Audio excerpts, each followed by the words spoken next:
各位朋友啊，郑丽文要出大事了。习政会后，他带来了一线和平的曙光，也彻底的被台独的黑暗给淹没了。台湾呢，只能武统了啊！按我预言的时间表，可能最早在2029吧。那位说这怎么这2天又出了什么事儿了？各位，郑丽文现在可以说是遭受内外夹攻吧。蒋万安发表声明，针对赖清德出访被堵啊，他说呢，谴责任何打压台湾的国际空间以及造成台湾国际参与限缩的行为，呼吁对岸应该要给台湾应有的国际空间，不要造成台湾民众的反感。蒋万安的这番表态，刻意混淆是非，本末倒置啊！对赖清德的台独的这个窜访的本质是避而不谈，反而倒打一耙，指责大陆啊，纯粹是分裂站台的行径啊！所以从党内一直到党外啊。身为台湾人，我们正在问国民党一句话：你们到底在反什么独啊？反台独，到底反什么独？是反中华民国独立吗？如果说中华民国主权独立叫做台独，那么这个连华独都不行。国民党，你们天天在升旗，是升什么意思啊？是升什么？升好命的吗？如果你们今天反对的是这个，那么你们就是在消灭自己的国家哦。还是说反现状吗？他们现在已经有属于自己的军队，有属于自己的政府，有属于自己的护照，这个就是实质的独立。我们就是一个主权独立的国家。国民党去中国去喊盘台独，难道是要告诉北京，请来统一我们？我们不想独立去呼吸自由的空气，是这样子吗？其实从21年前，2005那个时候连战开始，所谓的国共联手反独，说穿了就是国共联手反对台湾人的选择权。既然要讲，我们讲得更直白一点，说难听一点，郑丽文在北京那句话，两岸不是国与国之间的关系，这句话不只是在对中共表忠，简直在对全台湾2300万人公然的毁宪。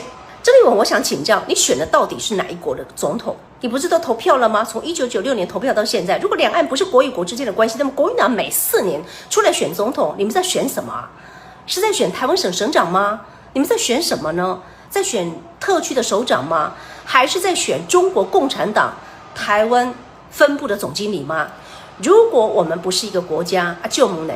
你的党政上所写的是哪一个国家的国民党？你领了是哪一个国家领土所发的薪水？如果两岸不是国与国之间的关系，那么总统府的那面国旗对你来说是不是只是一个什么擦汗的布吗？你在北京把国格丢到大巴士的垃圾桶，回到台湾之后要人民投票给你，你这是什么？这不精神错乱纷乱吗？还是集体诈骗呢？绿媒的这个绿蛙娘们儿，还是那套轮子嗑啊！说郑丽文去了坐大巴，说这种人啊，要有情可原，因为这是绿蛙嘛，对吧？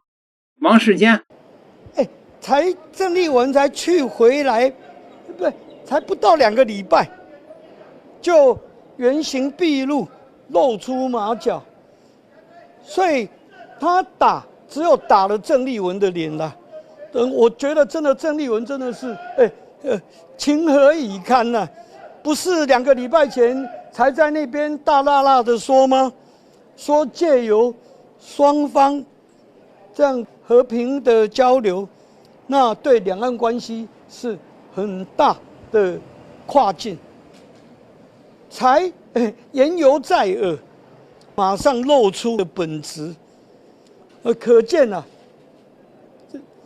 只不过是一场戏，是演假的啦。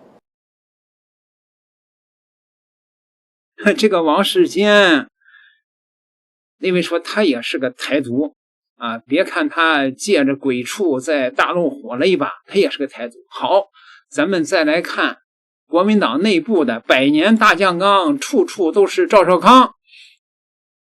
席会才刚结束，这样政协会的红利是不是也没了？我想分几个层面了啊。第一个就是说，斯瓦蒂尼是我们在非洲唯一的邦交国啊。那赖清德这次呢，专程不在任何地方过境，转机直接去，也是表示对我们邦交国的尊重嘛哈。所以不管怎么样了，不管你的立场是蓝啊是绿啊哈，是白啊哈，那赖清德到底还是中华民国总统嘛。好，那突然在行前被打压，然后不能去哈，总是很遗憾了啊。我觉得这个跟你什么政党属性无关，就是代表我们国家嘛哈，而且是我们唯一的邦交国，我们只剩下12个邦交国了哈。所以这点我是觉得北京应该适度给台湾一个国际的空间，要尊重中华民国的国际空间，然后否则的话，这个你释出再多的善意啊、惠台啊，你这个动作就影响台湾人民对北京的观感了啊。那基本上我觉得老共就是北京了，当然他一方面惠台，希望能够这个让台湾人民觉得他的善意，但是在国际空间上这样打压的话呢，的确会让台湾人民觉得过头了啦哈，而且只剩下10几个小时，唯一的非洲友邦都不让他去，搞得很难堪嘛哈。我觉得北京这样也不好了，应该仔细的想想看，你既然想要对台湾示好，想要拉拢台湾的民心，那这样做呢，可能是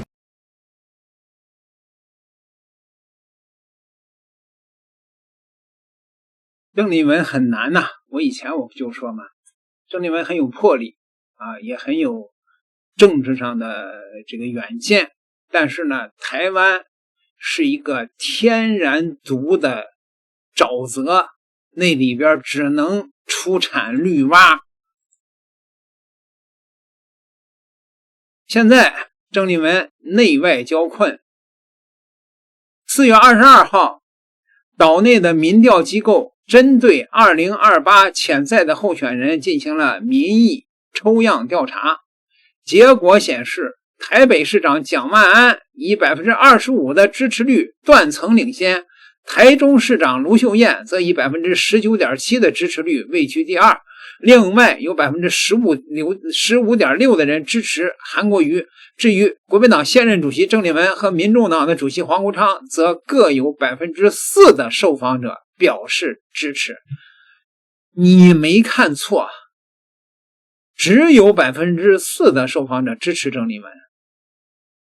郑丽文做了那么多利民的工作，民调却还是这么低，这是不是意味着他走的路线没有获得民众的认可呀？这是不是表示他被孤立了呀？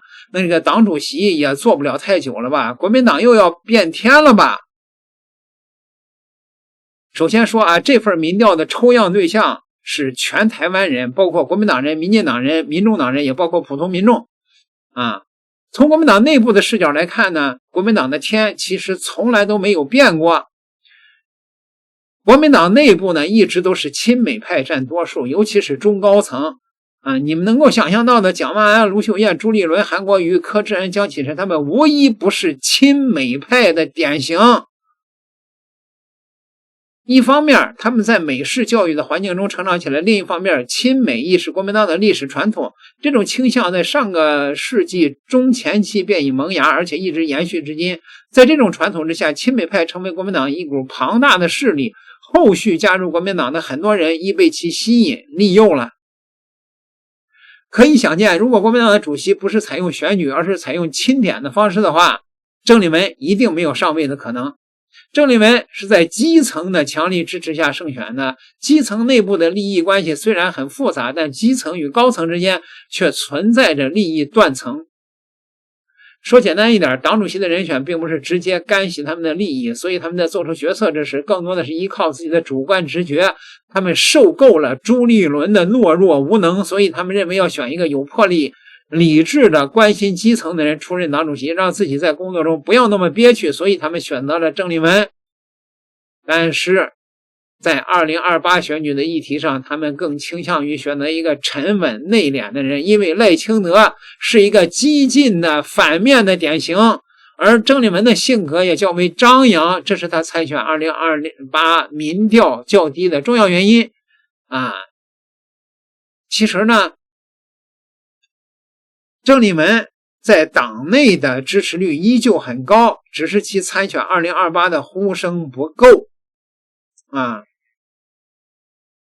也不要以为郑丽文带领下的国民党已经变得亲陆了啊，实际上除了郑丽文本人以外，我们列出来的那些国民党的实力派人物都是亲美的，郑丽文很难扭转他们的路线，甚至他们还想扭转郑丽文的路线呢。朱立伦就是其中的代表，在朱立伦等人的眼里边，亲美才是国民党的正确的选项。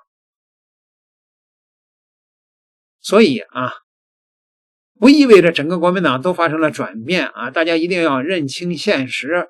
从普通民众的视角来看，郑丽文虽然做了一些利民工作，但他有2个劣势。首先呢，郑丽文没有市政经验，而蒋万安、卢秀燕、韩国瑜都有这种经验。郑丽文呢，已经被他们贴上了深蓝的标签，从选举的角度，他很难赢得浅绿、浅蓝选民的支持。这就是选举的缺陷，因为真正有能力的人不一定能够得到支持，而比较圆滑这种人呢，往往会能够上位。所以当局者迷，在民进党长期的宣传之下，部分的岛内民众并不一定能够看清方向，而在这些被民进党深度欺骗的选民眼中，郑丽文所做的利民工作可能就变味了。遗憾的是，岛内这样的民众还不在少数，所以郑丽文参选2028的民调很低。那如果郑丽文不参与2028的话，那剩下的那只有2029开始武统了吧？中国大陆的很多爱国网友拍手欢迎，这是好事儿啊！点个订阅，咱们下期再聊。